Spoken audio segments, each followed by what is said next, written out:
Too often, we miss out on golden opportunities to learn about our past, keeping in mind that the past connects us to our friends, families, communities, and country. The Baldwin County Commission and its Department of Archives and History is committed to preserving and sharing the history of this county. Today, we will interview and obtain valuable information on the life and legacy of the Honorable Commissioner Thomas Franklin Burt Jr. It is our hope that through this documentary that each of you would reach out to other generations in your own families to learn about your history. Remember, history is made every day by people like us. I was born in Evergreen, Alabama in 1932, July the 24th, and I began my life in Conecuh County and the surrounding area near Evergreen. My first school attendance, formal education, was in a 3-room schoolhouse in Belleville, Alabama, and quite an experience it was. We began each day with the Lord's Prayer. We began with the Pledge of Allegiance. We began with the Battle Hymn of the Republic we sang, and we sang Dixie. We all applauded, and we went to class, and we began our schooling. Those were good times in the early years of education. However, it's the middle of the Depression. My dad moved often, so I was gone to 9 different schools by the time we moved to Baymonette, Alabama in 1941, in May of 1941, in search of a job, and he had found it, and we moved here with an outdoor toilet and running water, and but we made it, and a long walk to school. We didn't have school buses to get us there, but it was worth it. We had fun, and kids walking together, older and younger, all got along. We didn't fuss and fight, maybe a scrap every now and then, but we all had a good time getting to school. We were happy when we got there. If it rained on us, we were just wet when we got there, and if it was cold, it was just cold when we got there. But education was good. It's been good in Baldwin County since the day we moved here and I first began my life. It continues to be even today. But now, to get on with the education, I've moved from after graduating in Baldwin County High School in Baymonette, Alabama in 1950. There were no jobs available. 3 of us classmates joined the U.S. Navy, went to San Diego for boot camp, had a wonderful time, if you could call it a wonderful time. It was quite an experience, but they changed me from a 124-pound weakling to a 168-pound strong man right then. I'll tell you in a short while. Then they sent me to school for another 16 weeks, and I was stationed in San Diego, California for a little over 2 years. Then they shipped me to Guam. I didn't serve aboard ship, but I traveled by ship to Guam and spent about 2 years, about 20 months on Guam. It was a great experience, wonderful times in my life, and prepared me, the military certainly prepared me for future life in this nation of ours and the true appreciation for what this country is all about. From there, after I got out of the Navy, I used the GI Bill, went to pharmacy school, came back from pharmacy school, 1961. I was married and had a child when I went. They stayed here at home. I hitchhiked and got to Auburn any way I could, got home any way I could. If I could get home on the weekend, just to spend a few hours with my wife and son. And it was a great time. Pharmacy has been a great profession. I went to work at Stacy's Drugstore in 1961. I loved people. I began my first work there when I was a soda jerk at about 11 or 12. But always somehow the mentors, and I had a lot of them then. We had the other pharmacists and the doctors that came in. Then you had the judges over in the courthouse and others that would come and sit. And I didn't get off till we closed the store, so they sat back and talked and chewed tobacco and spit around the heater until 9:30. Then I left after they left. But those were good experiences for me. I had learned a lot from all these listening to older people and learning from older people. And I believe that's truly been what's led me in my life of service to people. My teachers, most of them were veterans of World War II. So many of our teachers were young, the teachers who'd married a veteran and came to Baldwin County to teach. And the education was good, but pharmacy was really good. And there I got to meet people day and night.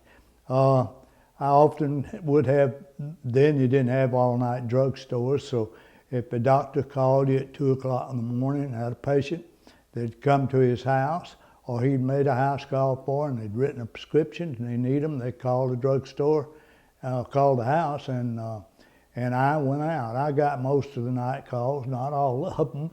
Well, there were 3 pharmacists and we shared those, but it seems that somehow my turn came around more regular than others. Maybe it was because I was the youngest one in the crowd, and it didn't bother me. A little sleep would go a long way. But I served the people of North Baldwin County as their pharmacist for 50 years, I guess. I kept my pharmacy license 54 years. Wonderful way of providing service to people. Sometimes people in need, oftentimes would get to the store in the middle of the night and they didn't have any money, or there wasn't any credit cards or anything like that at that time. So I can't recall in my life ever someone leaving that drugstore without having the prescription pills and the medicine that the doctor prescribed for them. We found a way to do it, and sometimes you just made the price so low that they could afford it, and that was just the way it was done. You lost money on a deal, but you never let them lose their honor or make them feel demeaned in any way. So they thought they paid for what they did, whether they did or not. But the medication was oftentimes different. In the middle of the night, I'd get a call, and we had one elder doctor here in town, J.C. McLeod. He loved to call me and get me to town in the middle of the night, and he'd oftentimes prescribe powders or suppositories. Well, suppositories are made with a little mold, and you have to form them just right or the mold won't take and all that. And the powder's got to be folded just right, divided exactly on a pill towel. And it was just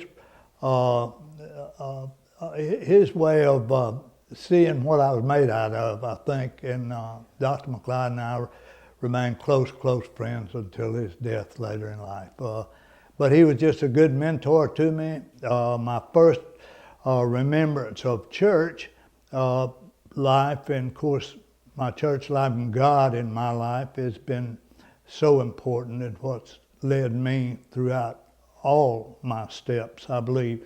My first attendance in church was at the First Baptist Church in Belleville, Alabama. That church still stands today. A lot of Burts are buried in that cemetery up there.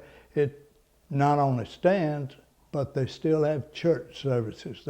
It's the second oldest church in Alabama. And what a wonderful thing to have that much memory of good services and that. I wasn't didn't really know the Lord. I knew of the Lord, and I'd studied the Bible and I'd read the Bible, but I really didn't receive my salvation until I accepted Jesus Christ in 1955.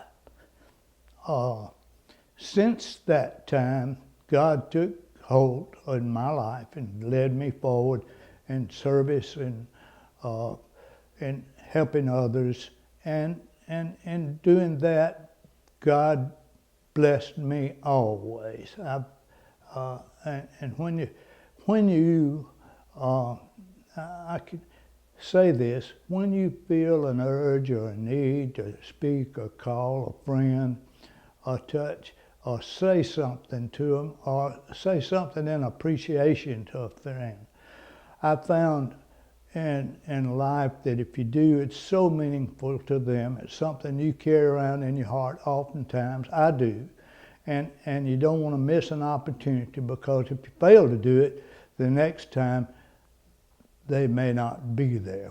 And they don't have to be in a nursing home. They can just be a friend that you know. That's what's guided my life. I have 2 children, a third one, adopted child, and that's been good for us and my wife. We kept foster children for many years. I've forgotten how many newborn babies we had in the home, but it was a way of serving, and Lord knows we had a loving home, and it was great for the children and great for me.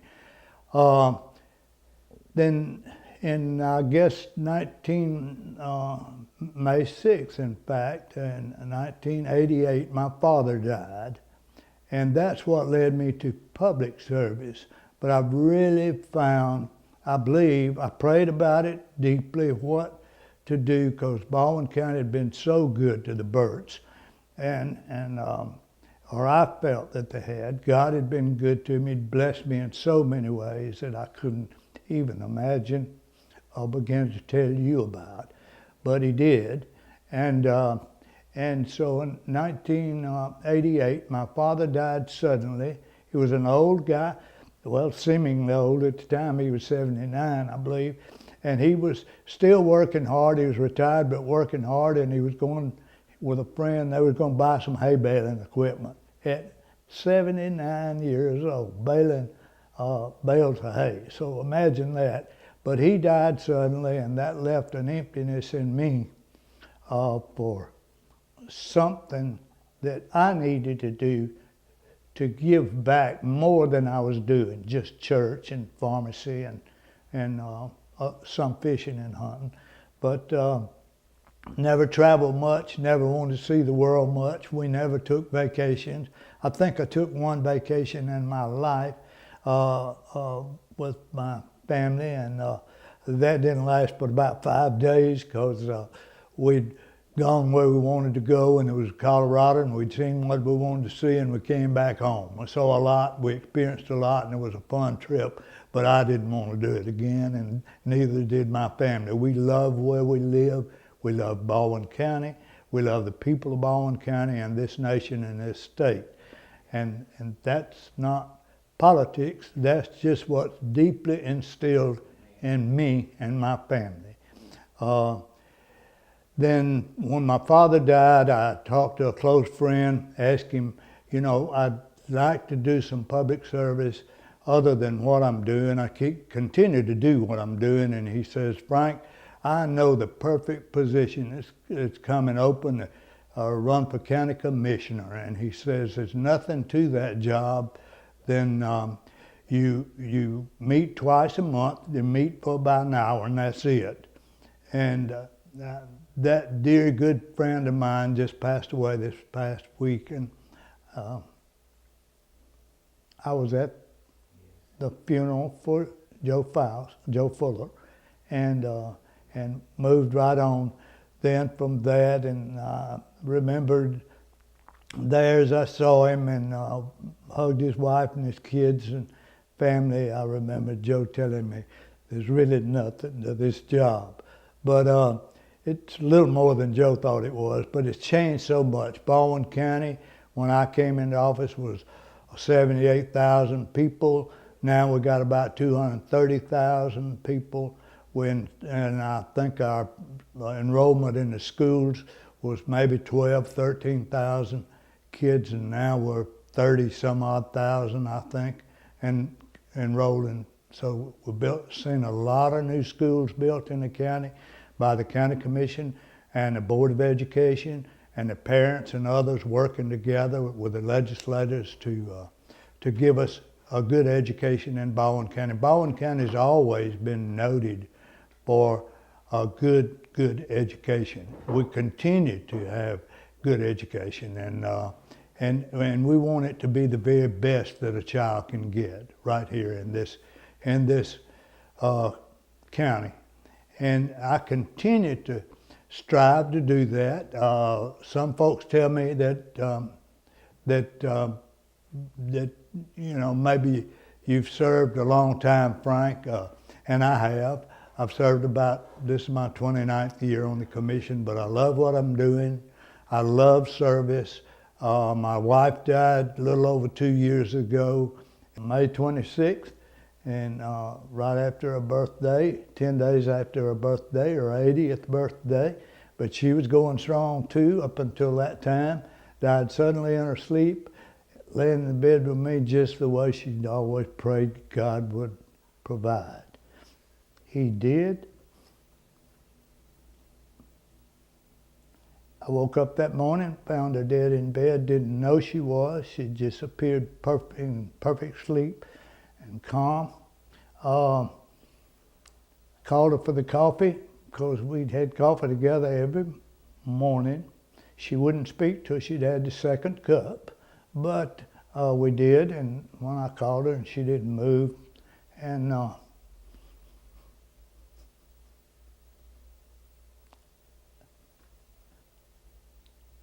I actually cried and thanked the Lord at the same time. God blessed us in so many ways, and He continues to today. And if it's God's will that I continue on, and He keeps me healthy and strong enough and with the mental ability enough to continue to serve you. My physician says I'm in good shape, and this is not a campaign video. This is just about Frank Burt and what I like and love. And I love this county. I love the people. I love the schools. I love this nation. It hurts me so to see us where we are now. And we're coming back. The Lord's going to get us back, but we have to work together. I want to be a part of doing that, and I love doing it. And the potential for Baldwin County is unbelievable. What the resources we have here in this place, the water.